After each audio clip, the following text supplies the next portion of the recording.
Welcome to your next challenge entitled Date Format.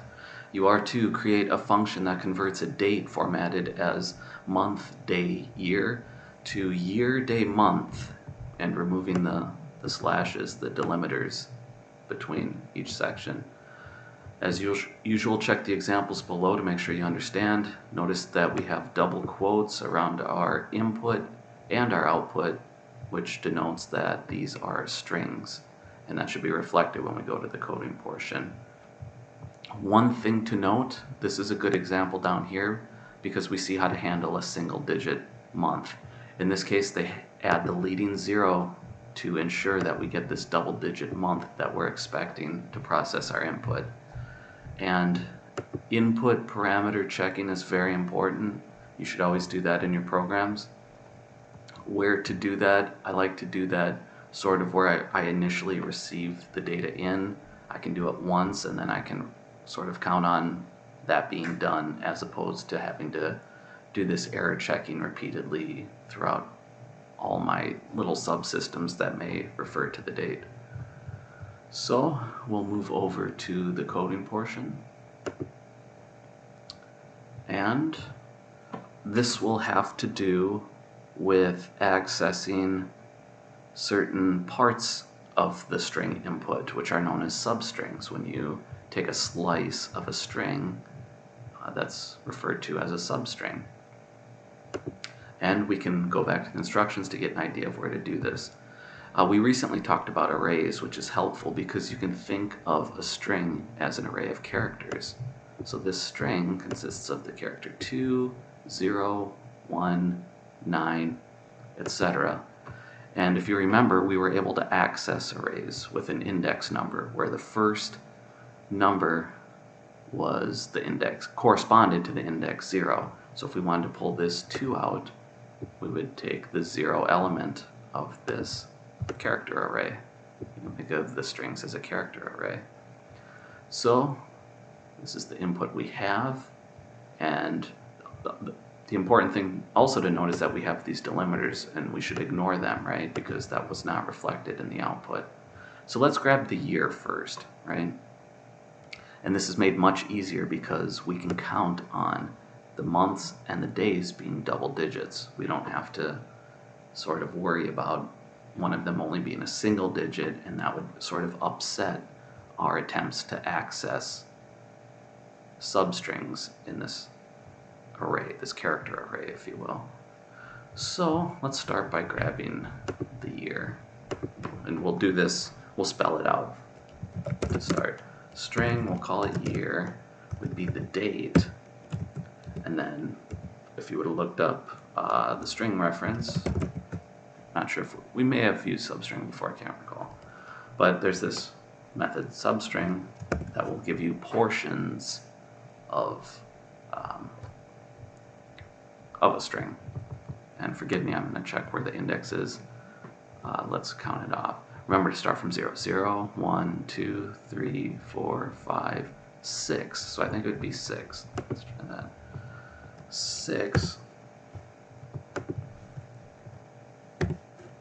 And since I didn't specify a length, it'll basically take everything after this index when it forms the substring. And that's what I want in this case. Just give me the rest of the string. Then we'll take the string day equals date, substring. The day would be 0, 1, 2, 3. And since we don't want it to give everything, because it would give us this forward slash in the year as well, we got to trim this one to the right size. We only want 2 digits, right? Because there's 2 days, 2 day values. So let's go 3, 2. And we'll do our string month, which is just the very first 2 characters of everything. Started at the very beginning and grabbed 2 characters. So I think that forms all the information we need. They said year, day, month. Okay, do that. Return year plus day plus month. And this should be good. Remember the plus signs The computer's smart, it knows that plus in this context with strings refers to concatenation, so it'll just sort of append day and then month onto the year. And we'll check.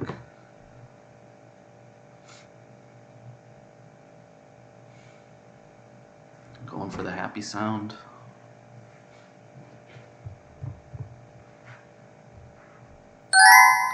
Okay, looks good.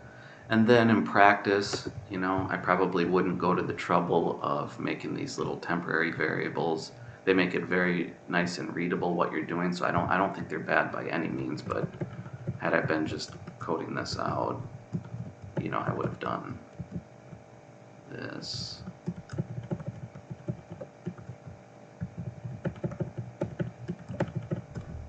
This. And that. Probably would have done that, but you can see that the previous way I did it, this year, day, month, was very nice and readable. And had you ever decided to change the order, maybe you wanted year, month, day, or something, it would be very straightforward what to do. With this, it's not rocket science, but you have to kind of think, yeah, where was the year? Is that, okay, index 6, that was the year. There's a little bit of thinking there, whereas if you had it the previous way I did it, it would be very simple just to reorder a couple of those variable names. But yeah, often you'll see it done much like this.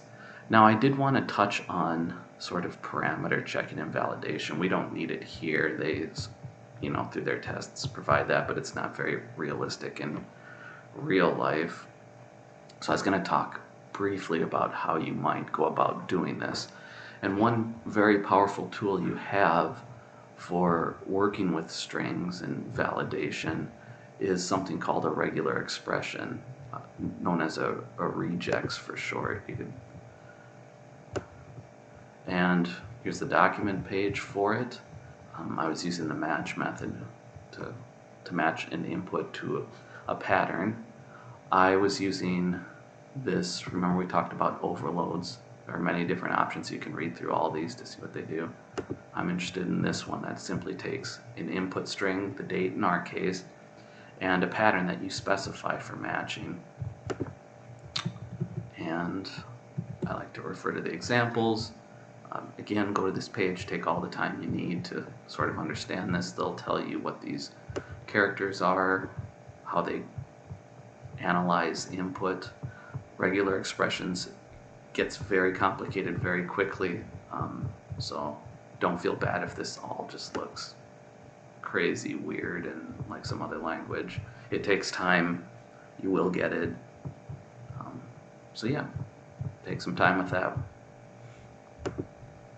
Anyway, I cooked up an example that might show how that could work.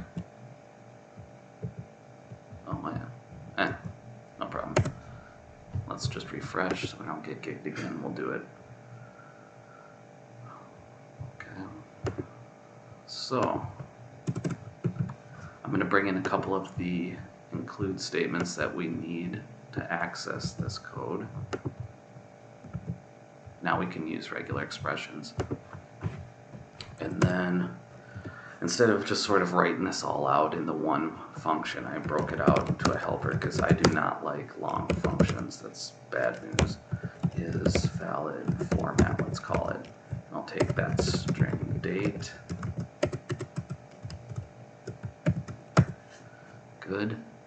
And I like to name these accordingly. Since it returns a bool, it's very obvious. Is valid format is a yes or no kind of thing. So what do we need to do? We need to define our pattern, string pattern, equals, and it's a really nifty one here. I pulled off Stack Overflow as a reference. We're going to tailor it as needed. You can refer to this topic if you'd like.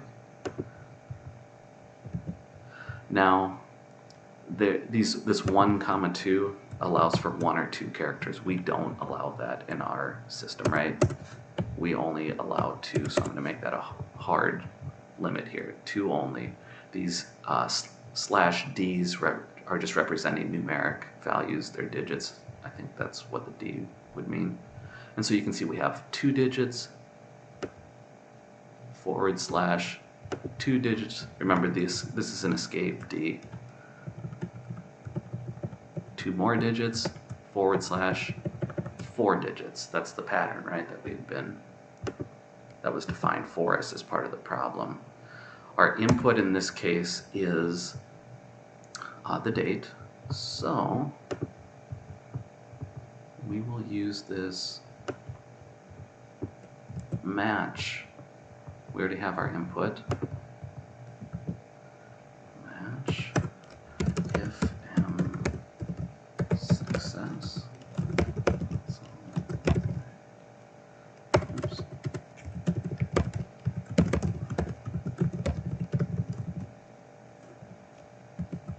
Else, we know we had bad input. Bad input. Okay, good. So now we can do something like this. If is valid format. And I like these to try and read somewhat like human speech. You know, it's not perfect, but it's pretty darn clear what you're saying here. If is valid format. We might say format is valid, but close enough, you know.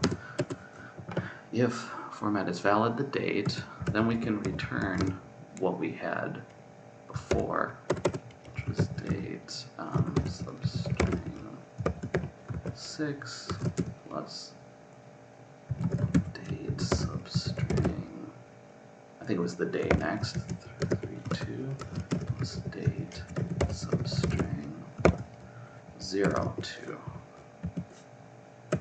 Else, I'm going to give some terrible value. That should be obvious, something went wrong. Not the best way to deal with errors, but we'll work here.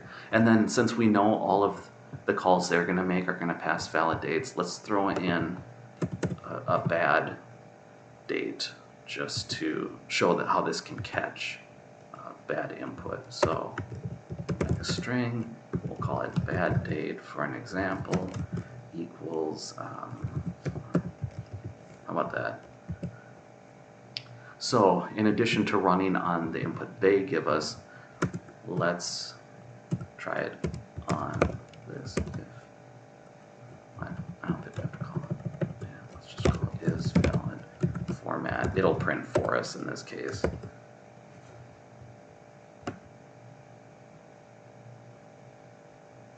Yeah.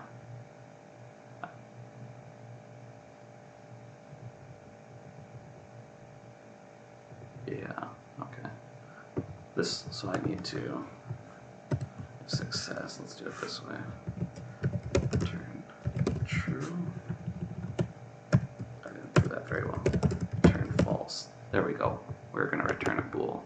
So it'll tell us if it's valid or not. If is valid format bad date. This should blow up, right? Console write valid input. So we should see that trigger in the case of bad date. And then in the case of is valid format date, yeah, that looks pretty good. Yeah, we don't want to print here, we wanted to return bool. That was my mistake, sorry about that. And yeah, so we should get an example with bad input here. Let's just run this and see what we get.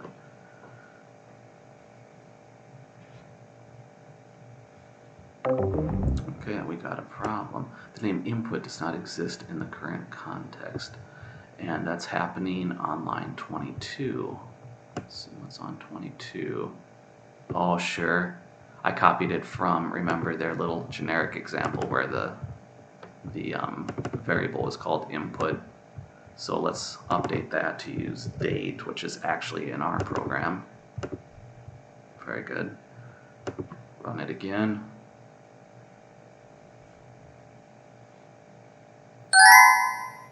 Okay, and that looks good. And let's see, did they give us our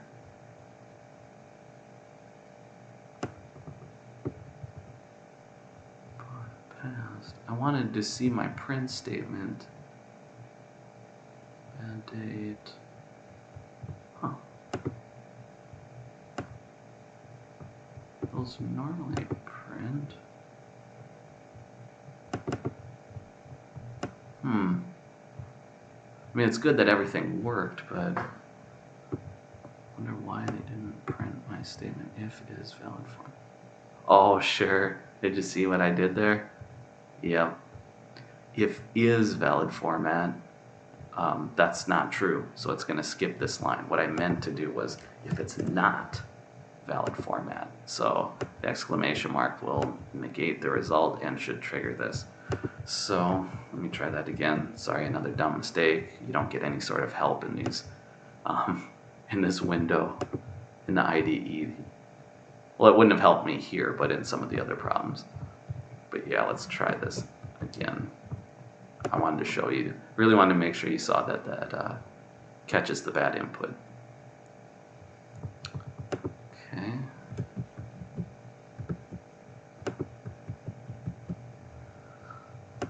All right, let's try this again.